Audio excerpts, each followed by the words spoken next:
So I just came back from Paris, where I was at the world's biggest conference with over 20,000 different doctors, all about skincare and aesthetics. So the first thing I found quite interesting was just how much this conference was full of talks about Ozempic, Mounjaro, all the GLP1 craze. And now I'm really sick and tired of hearing aesthetic doctors, plastic surgeons, dermatologists talking about this drug that they actually don't deal with day in, day out.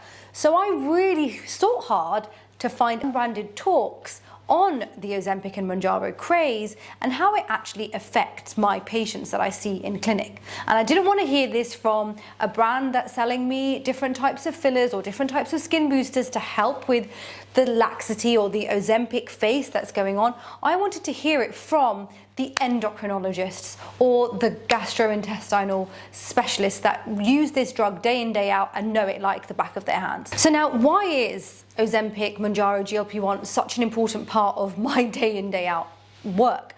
Well, actually, I see so many patients in clinic who have been on the medicated weight loss journey through these medications over the last couple of years that obviously has a huge impact on the way their face now looks. So now we call that, colloquially the Ozempic face. And this is essentially when the face becomes a little bit more gaunt because they've lost so much fat and then they develop skin laxity over a very short space of time. And then we can do certain treatments to address this.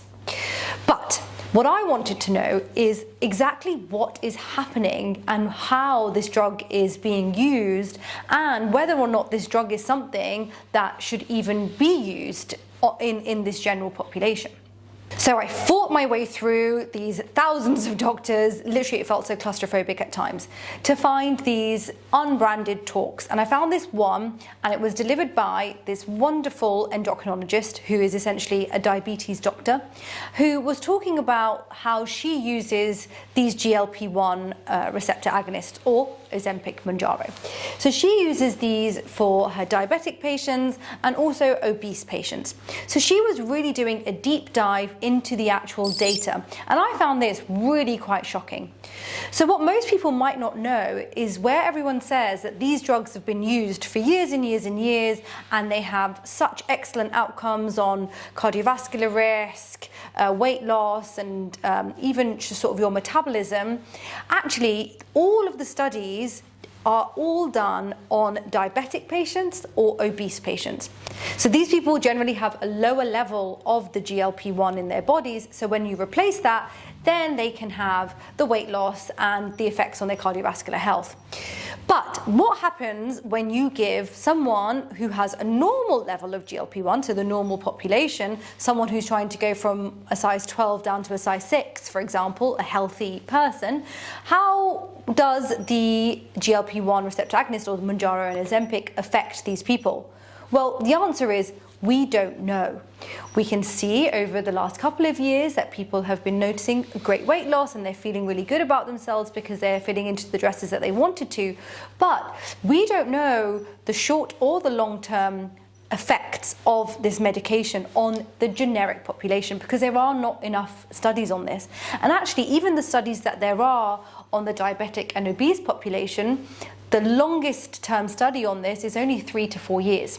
So more and more data is required because this craze is completely getting out of hand. I mean, you can get patches now, you can get micro doses of these drugs, and obviously there's a lot of side effects that come with it, including problems with your gut, including really quite detrimental things like pancreatitis, loss of muscle mass, which we really don't want to be doing, especially as you're getting towards your 40s and 50s as women.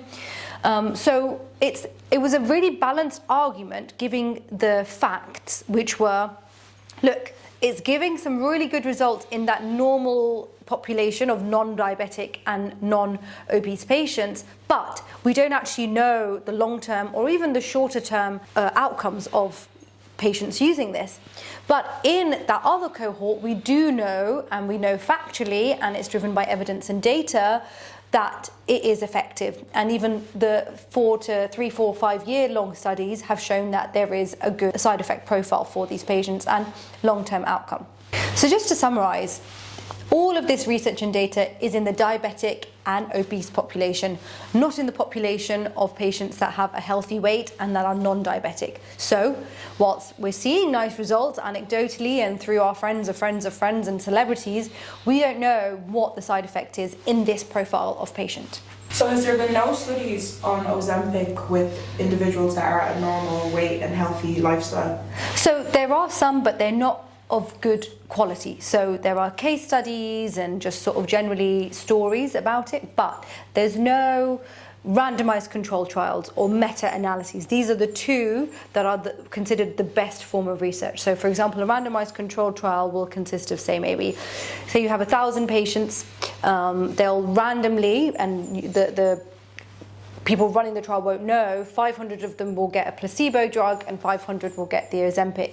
And now those patients are followed over 6 months, 1 year, 2 years, 3 years, 5 years, and then you go through that whole timeline with them and you see how they are, what the side effects are, and whether at the 5-year mark there are no terrible consequences of this drug. So then you can say this is a safe drug to use. So another thing I found quite interesting at this world's biggest conference for aesthetics and dermatology was that when we are thinking about Ozempic and Mounjaro, the layer of fat that it's targeting is actually quite important, because we have our epidermis, then we have our dermis just underneath it, and then oftentimes we just jump straight to the subcutaneous fat. But actually between the subcutaneous fat and the dermis, we have what we call our subdermal adipose tissue, which is a thin layer of fat, and it's specifically white adipose tissue or white fat. This really gives the skin that bounciness, the thing that people are getting when they're getting that Ozempic face, which is that laxity and gauntness in the face, isn't just coming from the loss of the subcutaneous fat, which certainly happens, but the thing that we're losing the most of is this thing called the DWAT, or the subdermal white adipose tissue. This is specifically being targeted, which is actually making the skin look much, much, much more older than it should do.